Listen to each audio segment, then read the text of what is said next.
காட்டுக்கு போன எந்த கண்மணி அந்தியாயோ வீட்டிற்கே வருவுகானே வீட்டிற்கே வருவுகானே பிரிகுதில் கும்பி மகனே மகனே மகனே தெய்வமே தெய்வமே தெய்வமே தெய்வமே தெய்வமே வீட்டுக்கு வரவும் காணே வீட்டுக்கு வரவும் காணே வேகிடம் கும்பி ஐயோ தெய்வமே தெய்வமே தெய்வமே தெய்வமே தெய்வமே தெய்வமே தெய்வமே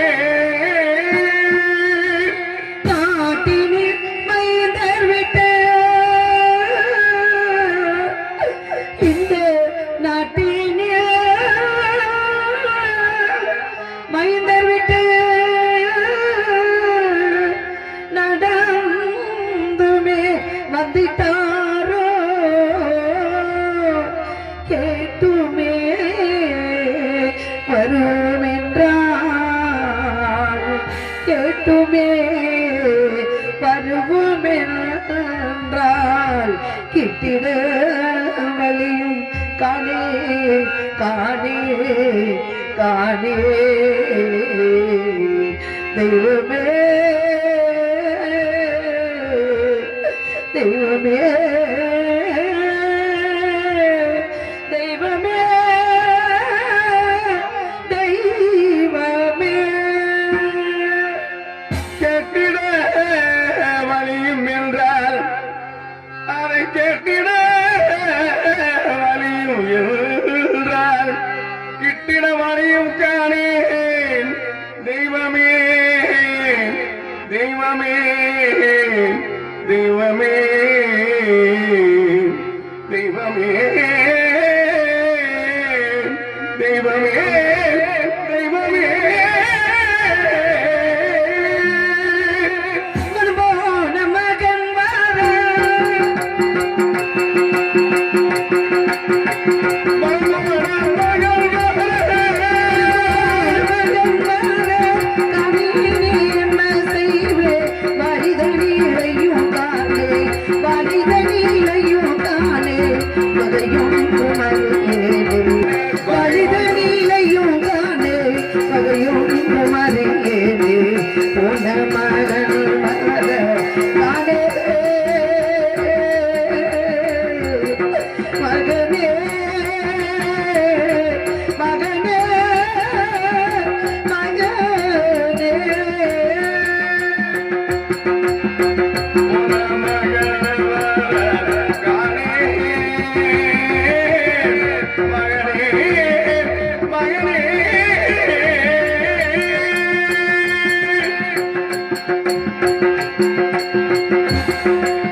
பரமேஸ்வரா, பார்வதி நாயகா, பக்தர்களை காக்கும் வரமுரளி ஆதி அன்னமில்லாத ஜோதியே, காசி விஸ்வநாதா, கருணை கடலே, உன் கிருபையால் அயோத்தி அவரை நீதியோடும் நேர்மையோடும் ஆட்சி செய்து இல்லை என்று வரக்கூடியவர்களுக்கு அள்ளி அள்ளி கொடுத்து வாழ்ந்த எங்களுக்காக தவத்தில் சிறந்தவரும் மகாமணிவரும் என்று சொல்லக்கூடிய விஸ்வாமித்திர மகரிஷி அடையெடுத்து வைத்தார். அந்தவரை நாட்டு மக்களுக்கு பொன்பொருளை வாரி வழங்கிக் கொண்டிருந்த எனது மன்னவரும் இந்த சந்திரமதியும் நான் பெற்ற மகள் லோகிதாசனும் எழுந்தோடி அவர் பாதம் படிந்து, வாருங்கள் சுவாமி, வந்த நோக்கம் யாதுங்கள் கூறுங்கள் சுவாமி என்று கேட்டதின் பலன் நாடிலக்க வைத்தார், நகரிலக்க வைத்தார். என் நாயகனை பிரித்து ஏதேருக்கு அடிமைப்படுத்தி வேடிக்கை பார்க்கின்றாயே தாயே பராசக்தி. யாருக்கு என்னமா தீங்கிழைத்தோம், எவருக்கு என்னமா தீங்கிழைத்தோம், கூலிய குறித்தோமா, குறிவர்களித்தோமா, இல்லை என்று வந்தவரை பின்னே போய் என்று எல்லோரும் இன்புற்று வாழ வேண்டும் என்பதை தவிர எந்த நோக்கமும் இல்லாத எங்களுக்கான எங்களுக்கு ஏனம்மா இப்பேற்பட்ட துன்பம் துயரத்தை எல்லாம் கொடுத்து கொண்டிருக்கின்றாய் தாயே பராசக்தி. போதுமம்மா. அதிகாலை எழுந்த மகன், நான் பெற்ற மகன் பாலகன் லோகிதாசன் அசராத்து மைந்தர்களோடு எங்கு சென்றான், தெற்பை யாவற்றையும் சேகரிக்க சென்ற மகனை காணாமல் வீதி வழியே என் மகனை தேடி வந்து கொண்டிருக்கின்றேன் தாயே. நான் பெற்ற மகன் அதிகாலை பசியோடு சென்றான் அசராத்து மைந்தர்கள் கூட. அங்கே இருக்கக்கூடிய அசராத்து மைந்தர்களுக்கும் நான் பெற்ற மகன் லோகிதாசனுக்கும் என் நாட்டு மக்களுக்கும் என்னை சான்றோருக்கும் இந்த சந்திரமதிக்கும் நீதான் அருள் புரிய வேண்டும் தாயே, நீதான் துணை இருக்க வேண்டும் தாயே.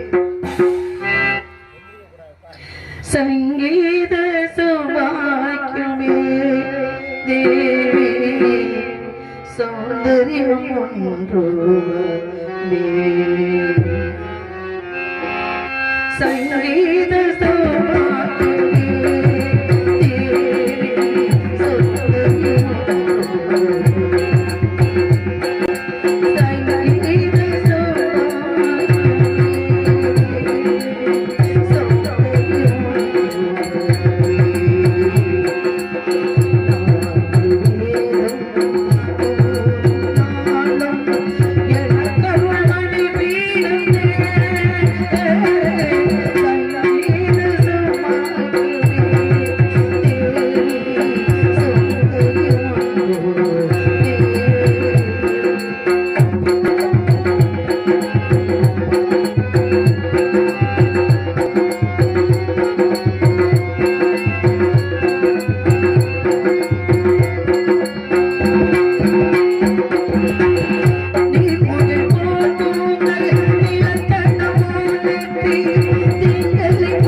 என்னை அடிமை கொண்ட வேதி இல்லத்திலே என வீட்டு வேலைகளை செய்து கொண்டிருந்தேன்.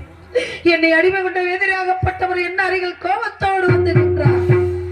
வாருங்கள் சாமி, என்ன வேலை இருக்கின்றது சொல்லுங்கள் சாமி என்று கேட்டேன். அடி சந்தி, இங்கே நீ வீட்டு வேலைகளை செய்து கொண்டிருக்கின்றாயே, உன் மகனை விலை கொடுத்து வாங்கினமே, எங்கே நீ உன் மகன் என்று கேட்டார்.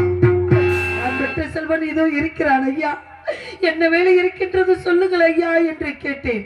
அடி சந்தி, விடிந்தால் எங்க அகத்திலே திதி என்ற சதார்த்தம் நடக்கப் போகின்றது. அதற்கு வேண்டிய காரை பிரண்டை முன்னை மிசை மாவிலை தெற்பி போன்ற சமத்துக்கள் எவற்றையும் மேலவனாந்திரம் சென்று பறித்து வர வேண்டும் என்று சொன்னார். அவனோ அறியா சிறுவன் ஐயா. காடுவனம் போன்ற இடங்களுக்கெல்லாம் நான் விட்ட மகன் சென்றது இல்லை ஐயா. இந்த வீட்டு வழிகளை செய்து முடித்துக் கொண்டு மேலவனாந்திரம் சென்று ஓடோடி தெற்பை யாவற்றையும் சேகரித்து வருகிறேன் ஐயா. அடி சந்தி, நீ மட்டும் வீட்டு வழியை செய்வதற்காக விலை கொடுத்து வாங்கினோம். உன் மகனை போய் வர சொல்லடி என் கட்டளை என்று.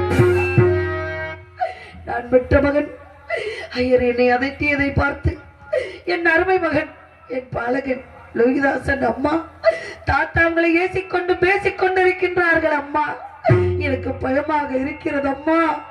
எதற்காக உங்களை வஞ்சித்துக் கொண்டிருக்கிறார் சொல்லுங்கள் அம்மா என்று கேட்டார். நான் பெற்ற மகனுக்கு சொன்னேன், அப்பா, விலையோ விலை, விலையோ விலை என்று உன் தந்தை யார் விலை கூறி வரும் பொழுது நம்மை வாங்குவதற்கு யாரும் முன்வரவில்லை மகனே. ஐயரு பணத்தை கொட்டி வாங்கி உண்ண உணவு உடத்தை உடை இருக்க இருப்பிடம் தந்து காத்துக் கொண்டிருக்கிறார்கள். அவர்கள் இட்ட கட்டளையை முடிப்பது நம் கடமை அல்லவா மகனே என்று நான் பெற்ற மகனுக்கு ஆறுதல் சொன்னேன். எப்படி கால மகள் கண்டிருப்பார் சின்னையா, நாம் கண்களுக்கு கவலைப்பட்டு என்னையா. கால மகள்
ஆறுதல் வார்த்தை சொல்லி மேலவனாந்திரம் செல் மகனே, ஐயரின் கட்டளையை நிறைவேற்றுவதனும் கடமை அல்லவா மகனே, செல் மகனே என்றேன். அம்மா, நான் மேலவனாந்திரம் செல்ல போகிறேன் அம்மா. எனக்கு தாங்க முடியாத பசியா இருக்கின்றது அம்மா. ஐயரிடத்தில் சென்று ஏதேனும் சிறிது ஆகார உணவு வாங்கி தாருங்கள் அம்மா என்று கேட்டார். ஓடினேன் ஐயர் அகத்தவரை ஓடினேன். ஐயா வேதியரே, என்னை அடிமை கொண்ட புண்ணியவரே, நான் பெற்ற மகன் மேலவனாந்தரம் செல்ல போகின்றான். அவனுக்கு தாங்க முடியாத பசி அறுக்கின்றது ஐயா, ஏதேனும் சிறிது ஆகாரம் தாருங்கள் ஐயா என்று கேட்டேன். அடியே சந்து, விடிந்தால் திதி முடிவரை யாருக்கும் மன்னமும் கிடையாது, ஆகாரமும் கிடையாது. உன் மகனுக்கு என்ன அப்படி கேட்கின்றது பசி? சென்று சொல் பட்டினியோடு என்று சொன்னார்.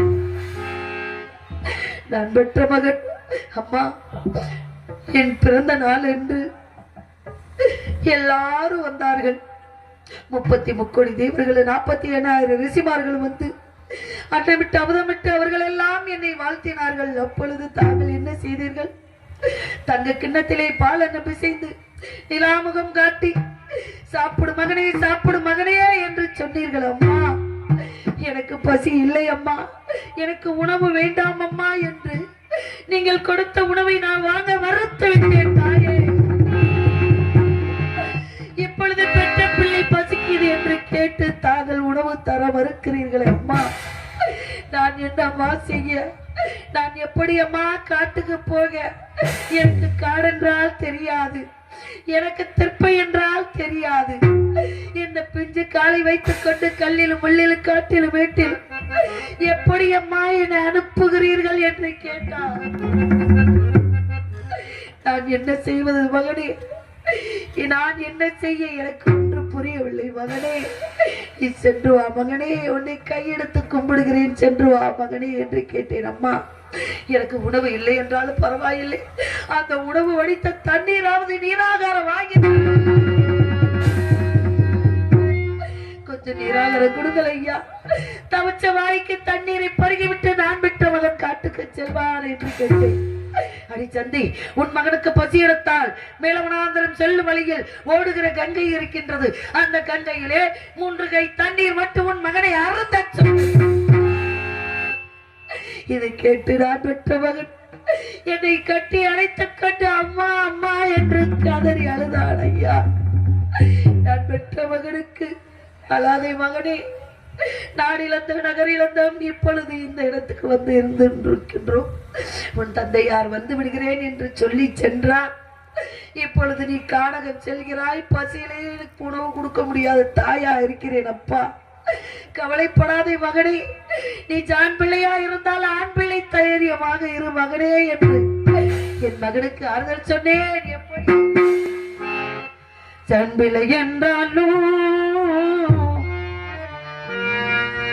ஆண் பிள்ளை என்றாலும் ஆண் பிள்ளை தான், ஆண் பிள்ளை என்றாலும் ஆண் பிள்ளை தான், மூத்த பிள்ளை காத்து நின்றானே, காத்து நிற்கும் தீரம் கொண்டானே, பரிதாபம்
ஆறுதல் சொல்லி சென்று வா மகனி என்று சொன்னேன்.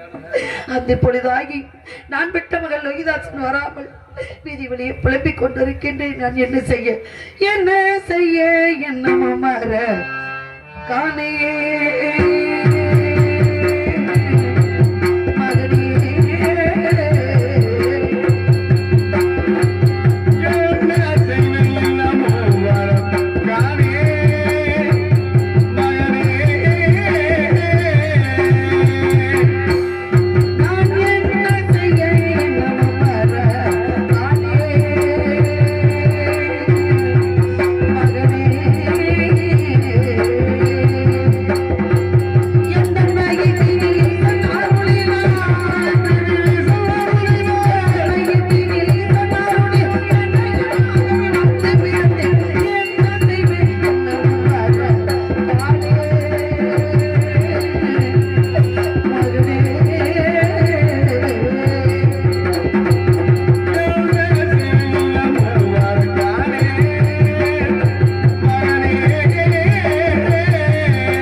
என் அன்பு கணவர் எங்களை வேதியருக்கு அடிமைப்படுத்தி வைத்துவிட்டு தராவதி உனக்கு துணையாக பிள்ளைக்கு துணையாக நீயும் ஒருவருக்கு ஒருவர் உற்ற துணையாக இருங்கள்.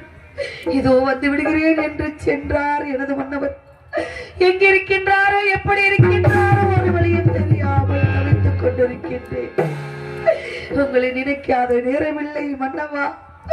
தாங்கள் எங்கிருந்தாலும் உடல் ஆரோக்கியத்தோடு சுகமாக இருக்க வேண்டும் என்று அந்த இறைவனை நான் பிரார்த்திக்கின்றேன். உங்களை நினைத்துக் கொண்டு எப்படி வாடிக்கொண்டிருக்கின்றோம். நிலவே என்னிடம் நெருங்காதே, நீ நினைக்கும் நிலையில் நான் இல்லை. மலரே என்னிடம் மயங்காதே, நீ மயங்கும் நிலையில் நான் இல்லை.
அமைதியே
ஆண்டவா, இப்படியெல்லாம் உங்களை நினைத்துக் கொண்டு எங்களுடைய கட்டை மட்டும்தான் இந்த இடத்தில் இருக்கு. எங்களுடைய உயிரெல்லாம் உங்களை நாடித்தான் இருக்கின்றது சுவாமி. அப்படித்தான் நீங்களும் இருப்பீர்கள் என்று நான் நம்பிக்கொண்டிருக்கின்றேன். நான் பெற்ற மகனே, நம் மகளை லோகிதாசனி காலையில் பசியோடு சென்றான். உணவு உண்ணாமல் சென்றான். பசியோடு சென்றான் தெப்பை சேகரிக்க. ஐயரகத்திலே வீட்டு வெளிகளை அப்படியே போட்டுவிட்டு நான் பெற்ற மகனை காணாமல் தேடி வந்திருக்கின்றேன். உங்களை நினைத்து உண்ணீர்களோ உறங்கினீர்களோ ஒரு வழியும் தெரியாமல் எப்படி இருக்கிறீர்களோ உங்களை நினைத்துக் கொண்டே நான் கலங்கிக் கொண்டிருக்கின்றேன் சுவாமி. அழகு மலராட அழகு மலராட அபிநயங்கள் கூட சில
உண்ணான உருங்கினாரோ ஒரு வழியும் தெரியாமல் நான் இருக்கின்றேன். ஒருவரும் என்றால் அதிகாலை சென்ற மகன் பசியோடு காணாமல் தவித்துக் கொண்டிருக்கின்றேன். எத்தனைத்த போன மகள்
கேட்கின்றது. நான் பெற்ற மகன் அவர்கள் கரங்களை பிடித்துக் கொண்டு வருவான்.